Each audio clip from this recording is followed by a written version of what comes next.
Благодарам, господине Гаши, на прашањата. Првото прашање е кога мислите да поведете иницијатива за меѓународна истрага за случаевите кои што се актуелни во јавноста.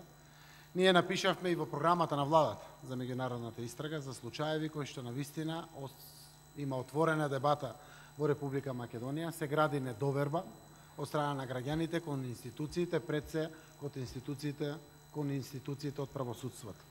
Тоа се Смилковско езеро, тоа е Никола Младенов, тоа е Кумановското диво населје, кој што се случуваше, Сопот, не знам, имаше и неколку други случаеви.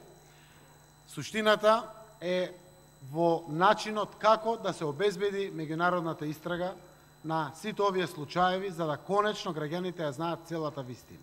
Едното е преку пресудата, другото е преку афирмација на доказите, а зошто бараме меѓународно? За да има меѓународен представник кој што ќе гарантира дека фактите кои што ќе се презентираат во јавноста се токму такви.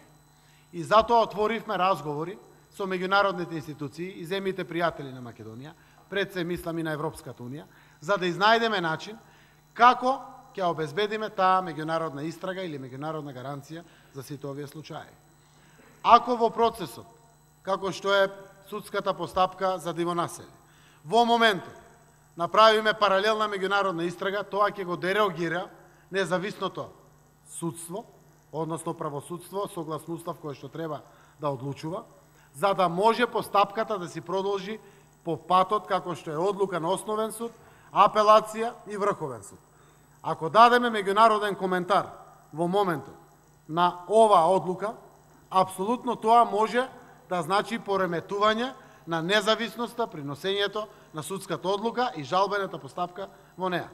Додека трае процесот на жалбена постапка, со меѓународната заедница ќе го најдеме начинот како меѓународни експерти да бидат овде присутни и да ги дадат своите коментари на основа на доказите кои што постојат, посебно по прашањата за кои што граѓаните барат одговори. Јас верувам, еве го коментарот на пресудите кои што падна во Основниот суд Скопје 1 од страна на граѓаните. Јас не си дозволувам да ги коментирам одлуките дали се исправни или не, тоа се судски одлуки, тие се спроведуваат. Но граѓаните не коментираат за висината на казните, туку коментираат заради тоа што барат одговори. Зошто влегле тие луѓе во Куманово? Кој им овозможил доволно простор? Што им кажал или дали некој може би ги излажал за да действуваат во време многу чувствително или не? Одговорите на овие прашања мора да ги добијат. Или, дали или не е убиен Никола Младенов? Барат граѓаните одговори. Република Македонија не може да каже дека е нормална земја како сите земји, ако продолжи во мистерија да живее преку вакви случаеви. Одговорите мора да бидат дадени на сите прашања за кои што граѓаните барат одговори. Барат меѓународна истрага заради тоа што ни е преисполитизирано општеството и нема доволно доверба во домашните институции. Јас се надевам дека многу брзо време ќе дојде да имат граѓаните доверба во домашните институции. Но додека не се врати таа комплетна доверба во домашните институции, дотогаш и ние ќе пишуваме во владата дека за одредени случаеви ќе спроведеме меѓународна истрага. Таа меѓународна истрага, јас се надевам дека ќе ги даде одговорите на граѓаните кои што се жедни за одговори, за важни прашања, од кои што на некој, верувајте, им зависи одлуката дали остануваат дома во Македонија или заминуваат надвор од државата.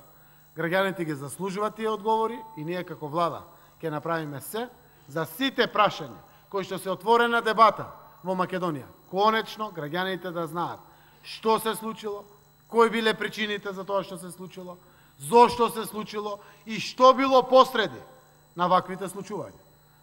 Ако тоа Република Македонија го направи, тогаш ќе се ја заврши работата пред своите граѓани и ќе го исполни очекувањето за тоа за што постојат државните институции. Јас сум убеден дека Македонија се движи кон едно такво време и дека граѓаните ќе ги добијат во периодот што е пред нас одговорите на сите овие прашања. Кога зборувам за граѓаните, зборувам за сите граѓани. без разлика дали се тоа граѓани македонци, албанци, турци, роми, власи, бошњаци и другите кои што постојат во Република Македонија.